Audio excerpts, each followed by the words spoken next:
Magandang araw mga ka-OFW.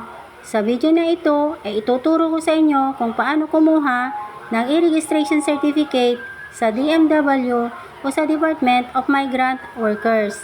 Pero bago kayo pumunta sa DMW website, siguraduhin may existing account na kayo na Gmail account sa inyong mga mobile phones. Dahil dito isi-send ang temporary password ng iyong e-registration number. And now, pumunta tayo sa ating Google Chrome at i-search natin ang DMW e-Reg. At hanapin natin ang online services ng DMW. Press natin ang online services. Dito makikita natin ang PAYOS. Pero hindi pa tayo pwedeng gumawa ng PAYOS hanggat wala tayong e-registration number. Dahil e-registration certificate ang kailangan natin, press natin itong e-registration. Pag press natin ang e-registration, lalabas ang let's go. Press natin ang let's go at mapunta tayo sa register. Pag press natin ang register, mapupunta tayo sa accept the terms of use. Pindutin natin upang mabasa natin ang paalala ng DMW. Ilagay lamang ang iyong personal information base sa pagkakasulat nito sa iyong valid passport. Gumamit lamang ng valid at active na personal email address upang siguradong makatanggap ng email confirmation.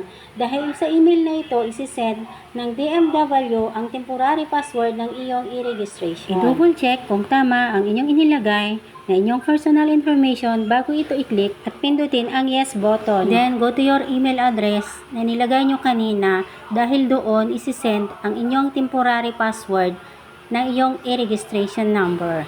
Pagkatapos nyong makuha ang inyong temporary password, pwede na kayong bumalik sa DMW website upang mag-login. Sa pag-login, kailangan gamitin ang Gmail address na ginamit mo kanina at ang temporary password na sinend sa'yo ng DMW. At sa pagla-login pala, pwede mong palitan yung temporary password na sinend sa'yo ng DMW. Maglagay lang ng password na madali mong tandaan. Fill upan din ang confirmation password.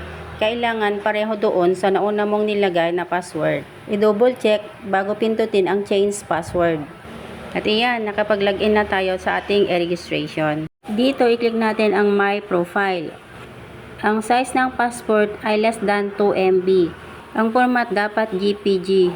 Dapat malinaw at malinis. I-choose file nyo lang at hanapin nyo ang picture ng inyong passport. Press select, then open. At pindutin ang upload. Dito makikita na natin na naka-attach na ang ating passport. Balik tayo sa dashboard. Dito pwede nyo nang i-update yung ibang data ng inyong e-registration. Dito makikita nyo ang inyong pangalan, middle name, last name, suffix, birthday, Gmail address, contact number, birth date. Mayroon din ang height, weight, civil status at birthplace. Ganon din ang pangalan ng inyong nanay nung dalaga pa siya. Fill upan din ang inyong address. Yung iba na hindi ko nabanggit, bahala na kayong mag-update. Sa may education naman, maglalagay tayo ng ating educational attainment. Sa category, kung elementary ka, high school graduate, vocational o college graduate. Kayo na ang bahalang pumili. Kayo na rin ang pipili kung saan kayo nag-aral at kung anong course ang inyong natapos. Huwag kalimutang pindutin ang save bago pindutin ang close. At sa certificate, ganun din. Kung mayroon kang training certificate tulad ng NCTO, yon ang ilagay mo. Dito naman sa may experience, kung mayroon kayong experience report, dito nyo ilagay. Laging tandaan na ang pag-update ng ating information dito sa e-registration, huwag kalimutang pindutin ang save bago natin pindutin ang close. Dito naman sa may documents, kung ano yung documents na mayroon kayo. Passport, UMID, TIN ID at NBI. Ano yung mayroon sa inyo, yon ang ilalagay nyo. Bahala na kayong mag-update. I-double check kung tama ang inyong nailagay bago pindutin ang save at i-close. Pag okay na at napilapan nyo na lahat at wala na kayong gustong idagdag, pwede nyo nang i-print ang inyong e-reg. Pindutin lang ang resume o resume. Makikita nyo yung green sa taas na print resume. At mapupunta kayo sa printer. Hanapin nyo yung printer at pwede nyo na siyang i-save o i-print.